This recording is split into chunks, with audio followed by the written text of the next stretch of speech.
Arsenal have a very tough set of matches after this international break. We could call it the run-in. Now this is where Arsenal will be truly tested, and they have some quite good sides to face in these next few matches. So in this video, we will speak about the run-in more in depth. So first off, we have Arsenal versus Tottenham, the North London derby. As we speak, Arsenal are sitting top of the league. Tottenham are currently in 5th place, and they've been in alright form, you could say, but Tottenham have been, I would say, a lower scoring side this season just because Thomas Francis came in. Defensively, they've been pretty alright. Set pieces from them, I mean, Van de Ven, I'm pretty sure, scored twice in a match from a set piece. But honestly, who do you expect to come into this game and win? Obviously, it's Arsenal, because Arsenal, their defense is the best defense in the league with 5 goals conceded so far in 11 matches. But attacking wise, kind of lacking in terms of quality because Gyökeres is out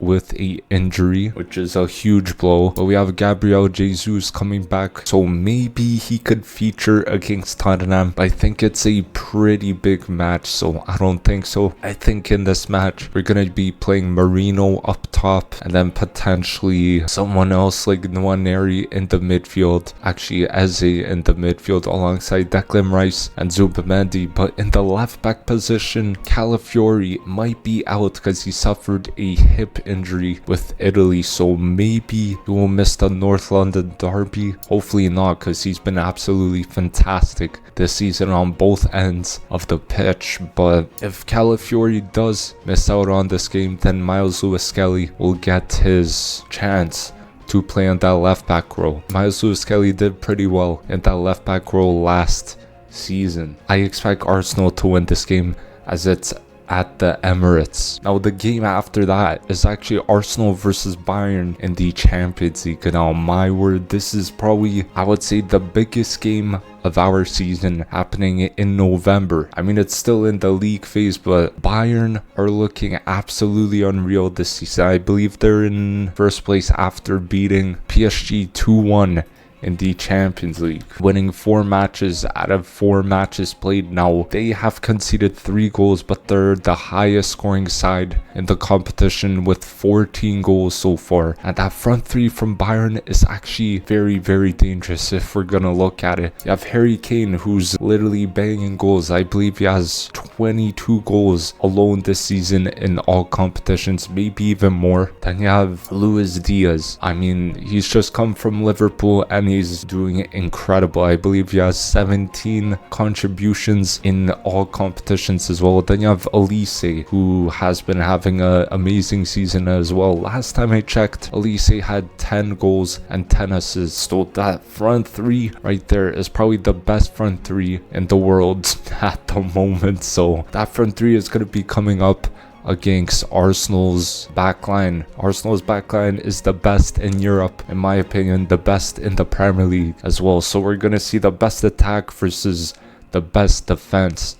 And honestly, it's hard to say who will win, but I could see a draw coming out of that match, honestly. But if we do lose, it's probably going to be like a high scoring game or something. Bayern are actually unbeaten this season in all competitions as well, so it's looking kind of scary. This could potentially be our first loss this season. Now moving into the next match after that is Arsenal versus Chelsea. So that game is going to be played at Stamford Bridge, so I think that's going to be another fairly tough match. Despite Chelsea not doing too well this season, they have picked it up recently though, as they're sitting in 3rd place actually at the moment, but their defense is leaking a little bit of goals as they have conceded like 11 goals so far this season. But Chelsea, attacking wise, they seem to be figuring it out. And Enzo Maresca, I mean, he has fixed a few things up, and yeah, it's brought them up to the 3rd position. Jamie Giddens is settling in well in that Chelsea kit, and the team overall is just playing quite alright. But the player that they are missing is Palmer in the middle, and if Palmer is back in this match, he could cause us some problems. But I'm confident that Arsenal could hold off Chelsea, hold off their attack, because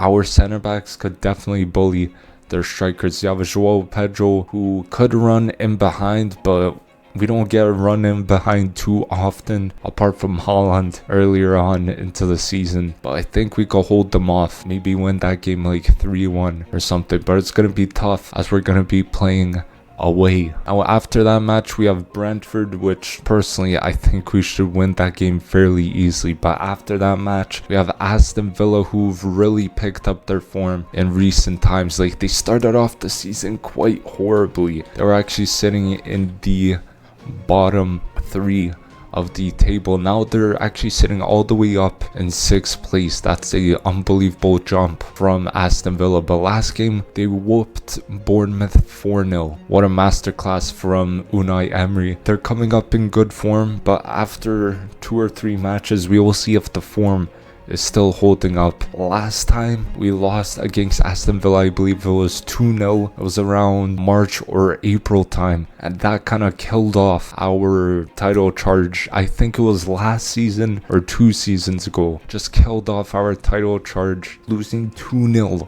to Aston Villa. That's so rough. But I believe this time we definitely got it. As I mentioned before, the defense is strong. Hopefully Gyökeres is back for this match as well. Hopefully Odegaard is back. Hopefully we get a lot of the players back in this match. It's gonna be a good game, definitely, but I think we will be the better side, and Arteta will set up this game as a game that we really have to win. Now the last and final game is actually going to be Club Brugge versus Arsenal. Now this could potentially be a tough match. It depends where we're going to be playing as well, because Club Brugge, I believe in the first game of this season in the Champions League, they did fairly well, but in recent times it's been a little bit rough for them because they played Bayern like 2 games ago in the Champions League and they lost 4-0. They got whooped in that game. The last game they actually put up a really good game against Barcelona. Lamine Yamal obviously playing a key role in Barcelona getting that draw, but Club Brugge did give a fight in that match despite Barcelona having a lot of the possession, a lot of the shots. Carlos Forbes, he exposed that backline. That guy's absolutely rapid. That left foot as well, this guy just curled it into the net. That's a player definitely Arsenal have to look out for, because if we somehow let this guy get in behind, he's going to be scoring most of the time. I'm not too worried about that because we have Declan Rice, obviously a powerhouse in the midfield, ball carrier very well. I'm just hoping we have the players back in time for this game. I think Club Brugge are gonna approach this game like more offensively, as they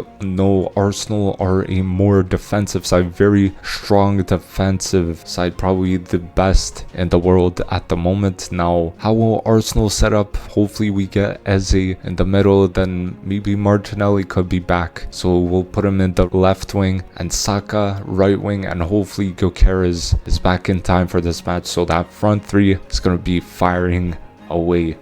I hope so. Honestly, I don't think Club Brugge should be a problem at all for us. So if we're looking at how many matches we will win out of like 6 matches, personally I think we win against Tottenham. Bayern will probably be, if I'm being realistic, it could be a draw or a loss. Then I think we win Chelsea, we win Brentford, we win Aston Villa and Club Brugge. 5 wins right there out of 6 matches. So I hope we don't choke any of these matches just like we did last year in the run-in. We really need to win like at least 4 out of 6 of our matches right here, because if we lose like half of them, it's not gonna be looking good. It's gonna bring my brain back to last season when we basically choked the league. Hopefully it does not happen. I believe in this Arsenal side. We have the depth as well, which is helping us massively at this current moment. And yeah, hopefully the players pull through. The players out at the moment, we have Havertz out, we have Madueke out, Odegaard out. Gabriel Jesus was out, but he's now back in training, so potentially he could be back for the Tottenham game. Martinelli is out. Gyökeres obviously suffered an injury 2 games ago, and Calafiori just suffered a hip injury with Italy, so hopefully he's going to be alright for the Tottenham game. If not, he will probably be playing against Bayern. Now Arteta said a few of these will be back after the international break, which is huge news, and yeah, we're going to need these players in this run-in of matches. So let me know in the comments down below, which games do you think Arsenal win? Do you think Arsenal win all of them, or you think they lose some and they win some? And thank you guys for watching. Hopefully you did enjoy the video. Don't forget to drop a like, comment down below, and subscribe as always. And I'll see you guys in the next video. Peace.